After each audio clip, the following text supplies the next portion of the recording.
Hello everyone, I'm Steve Savant, syndicated financial columnist and money color commentator.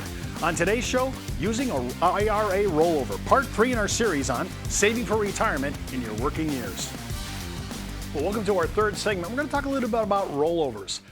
In the old days, everybody seemed to work for a company 20, 30, 40 years. You get a party for retirement, you get a little gold watch. Those days are kind of gone. We're just too much of a global society. We're moving all over different states, different companies.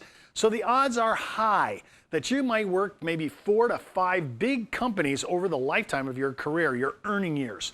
To think about this, you can't forget to take your money with you.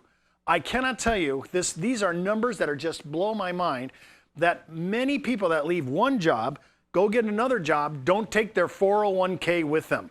Or worse than that, they still keep tabs on it, but I have people that don't keep tabs on it at all. And there's money, millions and millions of dollars, laying in 401k plans from former employees who have completely forgot about it. If you're watching my show and you say, Steve, I'm in my 50s, I've been in 3 or 4 companies, I would be going back to every single person, looking at the farthest statements that you have back in your past, and I'd be digging it out to make sure.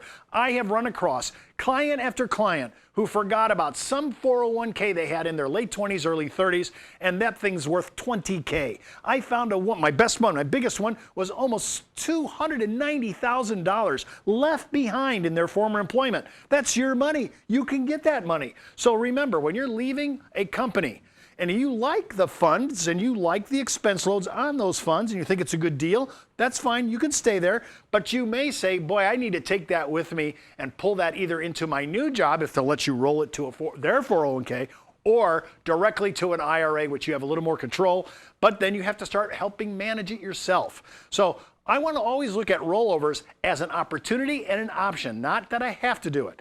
But again, I just want to give a heads up. If you have not researched all the places that you have worked and confirm that, yes, you did take that money with you, or that you're still receiving statements and that you're monitoring it, you need to do this. Boy, wouldn't it be tragic for you to hit 65 and this poor gal didn't know she had $290,000 in her 401k 30 years ago. To me, that's an issue, and you want to make sure that you do this. Now, if I am going to roll over, is it a better deal? Remember, if I'm in my 401k, the expense loads of the 401k just to be in the plan, I'm not even talking about the mutual fund cost, I'm not talking about the ETF cost, I'm not talking about an annuity or a money market cost. I'm talking about just the cost of a plan. If my plan participant cost is low, can I make it lower through an IRA? If I like the funds I'm in, can I get them as an individual mutual fund or ETF with my IRA? Do I want to start, as I get older, do I want to start rolling out of securities and start moving into more fixed instruments like annuities? Like, for example, right now, at today, the time that we're doing this actual recording, 5-year fixed annuities right now are right around 3.64 for a 5-year lockdown. It's based on simple interest, but I think I've converted it in my head here for compounded interest. If you want to get the idea, that's a pretty good rate. I'm not going to find anything on bankrate.com today at this recording that's going to come and challenge and beat that number. So as I get older, I start getting more conservative. So I always want to look at rollovers, and I want to know, is that a good deal for me? Remember, if you roll over from institution to institution, there's no taxable event. If you take constructive receipt of your rollover from your 401k and you can hold it 60 days and reinvest it into your IRA or the new 401k if they permit it, then you're golden. If you don't roll it in that 60 days and you took constructive receipt, you're going to have some problems. Remember, anything pre-59.5 is a 10% penalty, and you can be subject to ordinary income tax. So heads up. If you're going to take constructive, I don't recommend it. It should be institution to institution. But if you said, Steve, I just didn't want to deal with it at the time, you have 60 days to get it into another qualified plan under ERISA. Make sure that you do the exchange and the transfer. The best way, and my way, is institution to institution.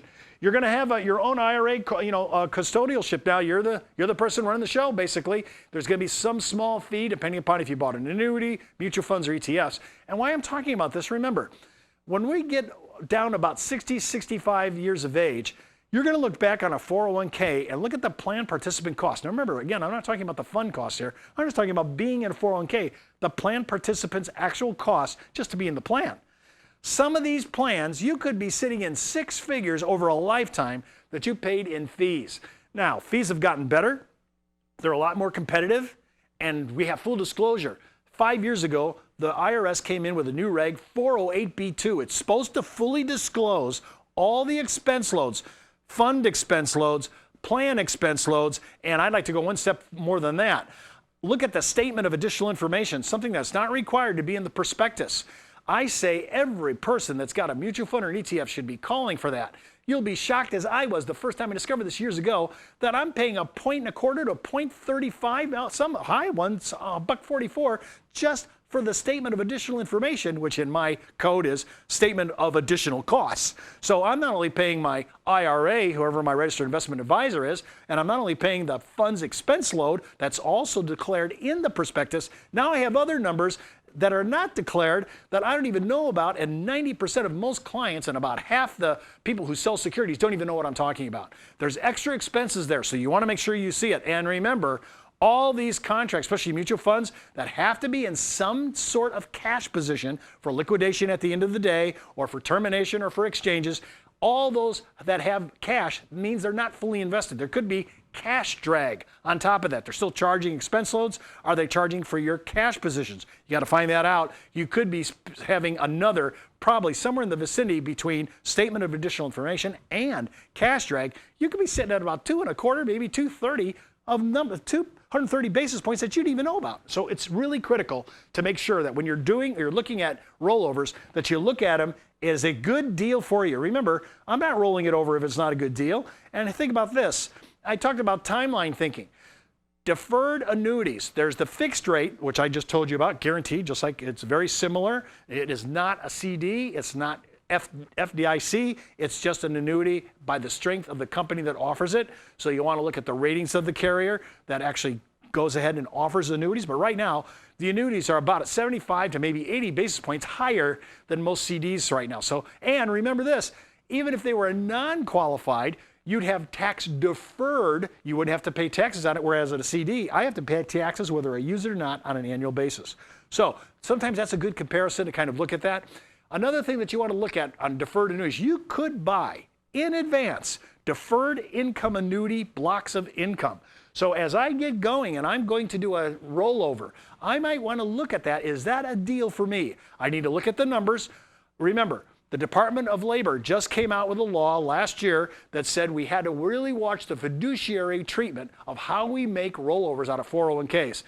The basic premise of the DOL is that we are always making the client's concern centric to everything we do. That we don't look at our own compensation, we look at the client's position, and we try to do the best for the client. Of course, I'm surprised, I've been in this business 35 years, I don't think I need a law or legislation to tell me to do the obvious here. But nevertheless, you have to make sure that you can actually pass the DOL pressure test as you're moving funds, maybe from securities from a 401k and using a rollover and moving it into annuities. You have to make sure that the math works. If it supports what you're talking about, it just has to make sense. In deferred income, I can buy blocks where I can turn the money on at 65, turn another block on at 70, 75. As I get closer to retirement, I'm going to be a little bit more conservative. I'm going to start looking at assets and turning those assets into income. And I want that income to last forever. Remember, my Social Security is for life. My wife's Social Security is for life. They don't necessarily pay inflation rates. Remember, the last 8 years, 3 of those years, they didn't pay any bump in inflation, no cost of living adjustment. So just keep in mind, if you're going to your annuity, you may say, I wonder if it costs me a little bit more to put a % increase or 2% increase. You can look at that and see if the value works for you. But I'm just giving you options on your rollovers to start thinking about.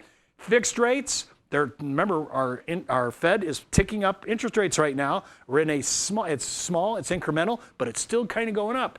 I'm hoping by the time I retire at 70, that those numbers will be excellent. Yeah, maybe we'll be at 3.5%, 4.5%, 5%. Wouldn't that be great? And we'd be sitting there getting income that's at that level. Remember, for the last 20 years, our seniors have seen no help from the government. They've suppressed interest rates artificially because of the great debt that we carry as a country. and the seniors have suffered for it, and I'm so sorry about that.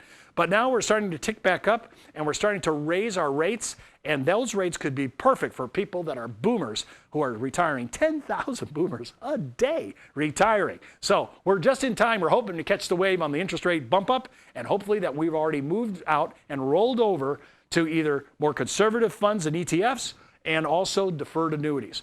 You want to look at all these ideas and what it means to you. And remember, you've got to take a risk tolerance test to find out what your propensity for risk is on all these investments. Don't forget to watch our next segment on choosing suitable funds, part 4 in our series on saving for retirement in your working years. And keep in mind, before moving forward with any of the ideas on our show, always check with your tax consultant, legal counsel, or your financial advisor. You've been watching Steve Savant's Money, the name of the game.